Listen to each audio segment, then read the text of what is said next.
넌 왜 이렇게 감정적으로 굴어? 제발 한 가지만 해. 아들이면 아들, 남편이면 남편. 두 사람은 도대체 무슨 일이 있었던 걸까요? 34살 카페 점주 이지은은 결혼 3년 차였다. 남편 최도윤 대기업 과장. 겉보기엔 부족할 것 없는 남자였다. 그는 평균 이상의 외모에 안정적인 직업, 그리고 온화한 성격을 가진 사람이었다. 친구들은 지은이 좋은 남자를 만났다고 축하했다. 지은의 어머니도 도윤을 처음 봤을 때 만족스러운 미소를 지었다. 지은은 처음 만난 날을 아직도 기억했다. 그날 도윤은 말없이 미소만 짓다가 조용히 말했다. 아버지는 몇 년 전에 돌아가셨어요. 지금은 어머니 혼자 계세요. 그래도 자주 찾아뵙진 못하죠. 어머니가 워낙 쿨하셔서요. 그 말을 들은 지은은 마음이 놓였다. 홀시어머니라도 괜찮겠다. 쿨하시다니 다행이지. 간섭 안 하고 독립적인 분이네. 당시 지은은 남편의 어머니와의 관계가 어떤 식으로 진행될지 깊이 생각해보지 않았다. 도윤이 그렇게 말했으니, 그리고 도윤이 쿨하다는 표현을 썼으니 시어머니는 한 발 물러서 있는 성격의 여인일 것이라고 막연하게 믿었다. 그때 알아차렸어야 했다. 그 쿨하다는 말이 결혼 전까지만 유효했다는 걸. 결혼식 직후 도윤의 어머니는 쿨함이라는 가면을 벗어던지고 전혀 다른 모습을 드러낼 것이었다. 결혼한 지 6개월쯤 되었을 때였다. 지은은 여전히 신혼의 설렘과 피로함 사이를 오가고 있었다. 카페 일로 바빴고 가정을 이루는 것도 여전히 서툴렀다. 그런 와중에 시어머니가 전화를 걸어왔다. 지은아, 반찬 좀 해놨는데 가져다 줄게. 처음엔 좋은 마음으로 받아들였다. 시어머니가 신경 써주신다는 생각이 들었기 때문이다. 하지만 그날 이후로 시어머니는 거의 매일 들락날락거렸다. 냉장고 한쪽엔 시어머니 존이 생겼고 반찬은 점점 늘어났다. 나중엔 냉장고를 다 차지할 정도가 되었다. 지은은 매번 애써 웃으며 말했다. 어머니, 너무 자주 오시지 않아도 괜찮아요. 저희도 자체적으로 식사를 준비할 수 있거든요. 하지만 시어머니는 아랑곳하지 않았다. 뭐 어때, 가족끼린데 그래. 내가 좋은 며느리를 두진 못했나 봐. 엄마가 반찬도 챙겨줄 형편이 못 되는 거야? 그 말에는 일종의 책임감과 죄책감을 동시에 유발하는 무언가가 있었다. 지은은 그때부터 시어머니의 반복된 방문을 받아들이기로 했다. 남편도 엄마가 외로워하니까 좀 이해하라고 말했기 때문이다. 며칠 뒤엔 이렇게 말했다. 우리 셋이 제주도 한번 다녀오자. 아들 피곤하니까 방은 한 개만 잡자. 지은은 웃으며 대답했다. 어머니, 방은 2개 잡아요. 그래야 편하죠. 시어머니는 잠시 멈칫하더니 요즘 젊은 사람들은 참 선이 딱딱하네. 우리 아들도 엄마 몸 봤는데. 뭐 어때, 가족이잖아.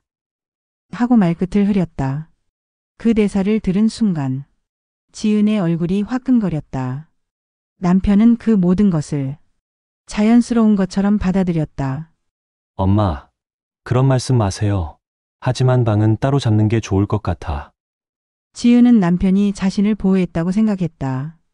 하지만 그것이 마지막 저항이었을 줄은 모르지 못했다. 결혼 2년 차 무렵 지은은 현관문 비밀번호가 바뀌어 있는 걸 발견했다.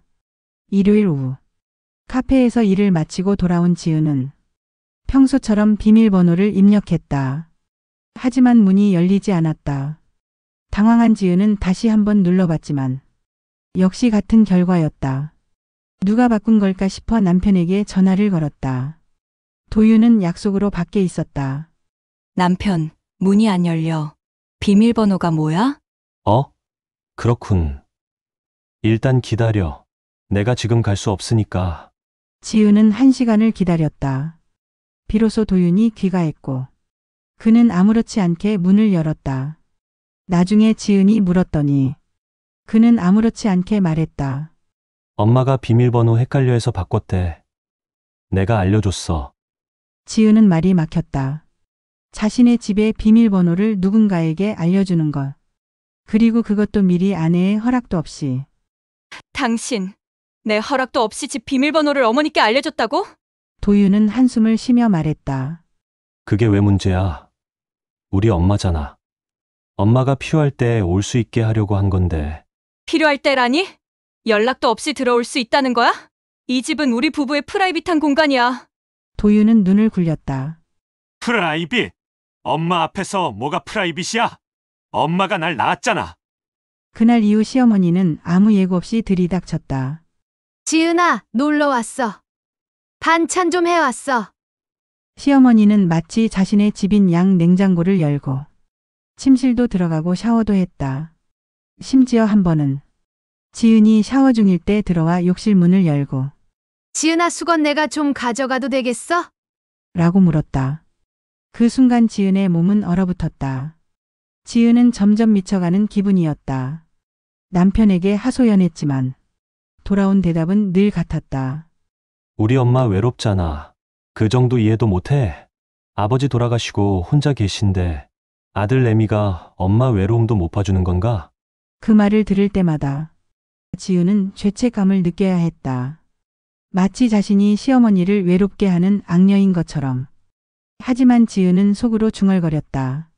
외롭다면서 친구들이랑 여행 다니고, 명품백 들고 다니고 스파 갔다 오고, 카드로 옷 사 입는 사람이 외롭다고? 전화 많이 받던데? 아들 말고 친구들이랑은 잘 지내던데? 하지만 그 말이 입 밖으로 나오면 남편은 싸늘하게 말했다. 엄마한테 그딴 말 하지 마. 엄마가 얼마나 상처받을 것 같아? 죽도록 일하며 날 길렀는데. 나도 당신의 아내 가족이야. 그래, 그런 건 맞는데 그렇다고 엄마를 외면하는 건 아니지. 그것이 지은의 일상이 되어갔다. 자신의 의견을 내면 죄책감, 침묵하면 무시당함. 남편은 그 사이에서 엄마 편에만 섰다. 9월이었다. 지은의 아버지 생신과 시어머니 생일이 하루 차이였다. 토요일이 아버지 생신, 일요일이 시어머니 생신. 지은은 미리 남편에게 차분히 말했다. 싸움이 되지 않도록 이성적으로. 남편, 다음 달 토요일이 아버지 생신이야. 그리고 일요일이 어머니 생신이네. 어떻게 할까? 토요일엔 친정 가야 해. 아빠 생신이라. 어머니는 일요일이 생신이니까. 일요일에 찾아뵙자. 그런데 예상 외의 상황이 발생했다. 갑자기 시어머니에게 전화가 걸려왔다. 도윤이 받았고 지은은 그 대화를 옆에서 들었다. 어머니, 네, 그래요. 전화가 끝나자 도윤은 지은에게 말했다. 엄마가 일요일엔 여행을 가야 한대. 친구들이랑 이미 예약을 했다고. 그러니까 토요일에 생일을 하자고 하네. 지은은 숨을 깊이 들이쉬었다. 그렇다면 아버지 생신은? 그럼 토요일에 어머니 생신을 챙기고, 일요일에 우리 아버지 생신을 챙기는 거야? 아니, 일요일에 우리 엄마 생일을 실제로 하는 거니까 토요일에 선물을 드리고 일요일에 다시 뭔가를 해야 할 것 같은데. 그런데 우리 아빠 생신은? 그때였다. 도윤은 잠시 생각하더니 그래, 그럼 넌 아빠 챙기고 난 엄마 챙길게. 지은은 그 말을 즉시 이해했다. 남편이 자신을 선택하지 않았다는 것을. 남편이 아버지의 생신도 아내의 가족도 자신과 함께 보내는 시간도 중요하지 않다는 것을. 자신의 어머니가 가장 중요하다는 것을. 정말? 그게 가장 합리적인 것 같아. 그 말을 들은 순간 지은의 마음이 무너졌다. 그것은 가슴이 철렁 내려앉는 느낌이었다.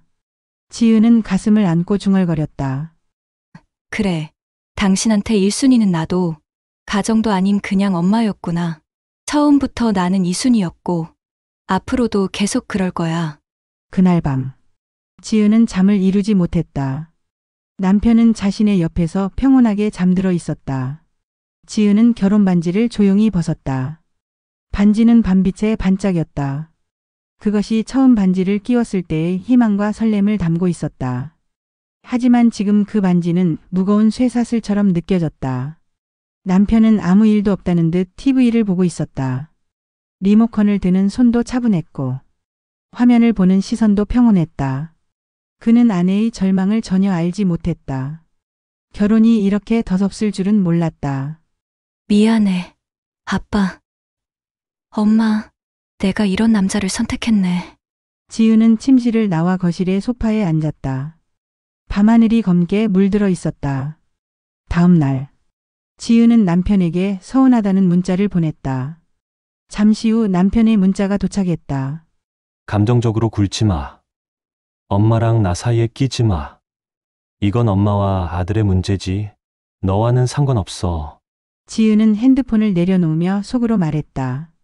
그래, 나도 이제 끼지 않을게. 이 결혼엔 내가 설 자리가 없으니까. 나는 가족이 아니라 하인일 뿐이었나 봐. 반찬을 받아 먹고 냉장고를 정리해주고. 시어머니의 방문을 묵묵히 받아주는 하인. 그녀는 조용히 짐을 싸기 시작했다. 생각하지 않으려고 했지만 생각은 자꾸 떠올랐다. 아, 저 남자는 아들이었군. 아내의 남편이 아니라 어머니의 아들이었어. 처음부터 그랬고 앞으로도 그럴 거야. 저 집에서 내가 할 수 있는 건 뭐지? 아무것도 없구나. 밤이 깊어갔다. 짐은 점점 쌓였다. 옷, 신발, 물건들. 3년간 만들어진 것들을 하나씩 정리했다. 그때였다. 남편이 집에 들어왔다. 그의 얼굴에는 분노가 어려 있었다. 뭐 하는 짓이야? 이 시간에 짐을? 어디가? 친정. 왜? 지은은 천천히 고개를 들었다. 그의 눈을 마주쳤다. 왜냐고? 당신에게 나는 필요 없은 것 같아. 당신이 필요한 건 당신 어머니고. 나는 그냥 방해물일 뿐이니까. 그게 무슨... 당신은 그냥 엄마의 아들이고. 나는 여기서 뭐야? 며느리? 아내? 그것도 아닌 것 같은데. 남편은 말이 없었다. 지은은 계속했다. 당신 어머니가 와도 내 물건을 만지지 말라고 할 수 없고, 비밀번호를 나 몰래 바꾸고, 내 생일보다 어머니의 생일이 더 중요하고. 이게 결혼이야? 이게 가정이야? 도유는 여전히 침묵했다. 다음 생엔 아들 말고 사람으로 태어나길. 그게 내 마지막 기도야. 지은은 짐을 챙겼다. 옷, 신발, 필수품. 가벼웠다. 마치 처음 이 집에 들어왔을 때처럼. 현관문을 열 때 도윤의 목소리가 들렸다. 잠깐, 지은아. 이건 잘못된 거 아니야? 우리 다시 얘기해보자. 하지만 지은은 멈추지 않았다. 밤거리는 여전히 깊었고 하늘은 여전히 검었다.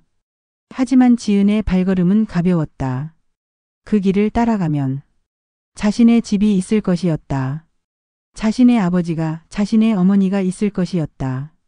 그리고 자신의 선택이 기다리고 있을 것이었다.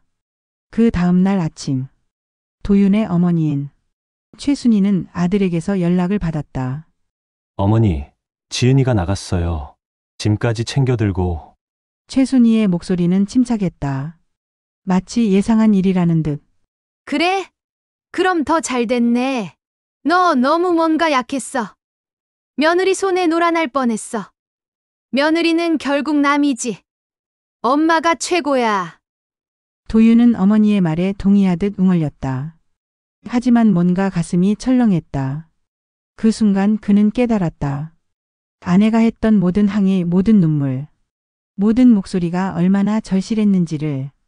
한편 친정에 도착한 지은은 포근한 아버지 어머니의 품에 안겼다. 사흘이 지났다. 도윤은 더 이상 견딜 수 없었다. 어머니와 둘이 있는 집은 너무나 조용했다. 침대에도 옆에 아무도 없었다. 결국 도윤은 지은의 친정을 찾아갔다. 현관에서 손가락으로 초인종을 눌렀다. 지은의 아버지가 문을 열었다. 그의 얼굴은 딱딱했다. 뭐하러 왔나? 아버지, 지은이 좀. 지은이는 더 이상 너랑 상관없다. 얼굴 볼 생각도 하지 마. 도윤은 그날 밤을 지은의 친정 현관 앞에서 보냈다. 밤이 지났고 아침이 되었다. 여전히 아무도 나오지 않았다. 그 다음 날, 도윤은 직장에 나가지 않았다. 휴가를 냈다. 그리고 계속 전화를 걸었다. 지은아, 제발. 내가 잘못했어. 돌아와. 하지만 지은은 전화를 받지 않았다. 한 주일이 지났다. 도윤은 거울 속에 자신을 거의 알아볼 수 없었다. 얼굴은 틀어져 있었고 눈 아래는 검게 물들어 있었다. 결국 도윤은 지은이 일하는 카페를 찾아갔다. 점심시간 지은은 카페에 있었다. 지은아, 지은은 손님을 대하던 손길을 멈췄다. 도윤을 본 순간 그녀의 얼굴이 굳었다. 여기서 난리 피우지 마. 손님 있어. 그럼 이따 만나자. 제발, 단 5분만. 지은은 1시간 후 카페를 닫을 때 도윤과 만났다. 도윤은 무릎을 꿇었다. 카페 뒷골목에서 남자가 한 여자 앞에서 울면서 무릎을 꿇었다. 지은아, 진짜 미안해. 내가 얼마나 멍청했는지 지금 깨달았어. 당신만 있으면 돼. 제발 돌아와. 지은의 눈에 눈물이 맺혔다. 하지만 그녀는 고개를 저었다. 너무 늦었어. 그 말은 단순한 거절이 아니었다. 그것은 3년간의 무시, 침입, 선택받지 못함의 결과였다. 최순이는 아들이 아내를 따라 나갔다는 것을 알았을 때 버럭 화를 냈다. 이 못난 놈! 여자 따라 나간다고? 여자 때문에 이 지경인 걸 모르냐? 그날부터 최순이는 모든 것을 파괴하기로 결심했다. 도윤에게 연락할 때마다 그녀는 지은을 욕했다. 너 그년 때문에 우리 모자의 평생을 버렸어. 그 여자 때문에 엄마가 아들을 잃었다고. 나한테 책임져. 도윤은 어머니의 말에 흔들렸다. 뭔가 죄책감이 생겼다. 그리고 그 죄책감은 아내에게로 향했다. 한 달 후 도윤은 이혼 소장을 제출했다. 최순이의 지시에 따라 지은이 때문에 이 모양이 됐다고 해. 지은이가 엄마를 무시해서 저렇게 됐다고. 이혼 통보는 문자로 왔다. 문자로 우리 이혼하자. 넌 나를 너무 많이 상처 줬어. 지은은 그 문자를 읽을 때 손이 떨렸다. 어떤 분노도 아닌 어떤 슬픔도 아닌 허무함이 밀려왔다. 변호사를 선임했다. 그리고 법정 앞에서 지은은 남편을 마주쳤다. 도윤의 옆에는 최순이가 있었다. 최순이는 법정 복도에서 지은을 향해 손가락질을 했다. 저 여자 때문이야. 저 여자가 우리 아들을 망쳤어. 지은의 변호사가 그녀를 막았지만 그 순간 지은의 마음은 완전히 식어버렸다. 결국 이혼은 성립했다. 지은은 그때야 깨달았다. 결혼이라는 것은 사람 2명이 만드는 게 아니라는 걸. 결혼이라는 것은 어머니의 아들과 어머니의 관계를 이기지 못한다는 걸. 그리고 자신은 단지 그 관계 사이에 끼워진 불운한 제3자였을 뿐이라는 걸. 그렇게 지은은 자신의 진짜 행복을 찾고 홀로서기를 준비했다.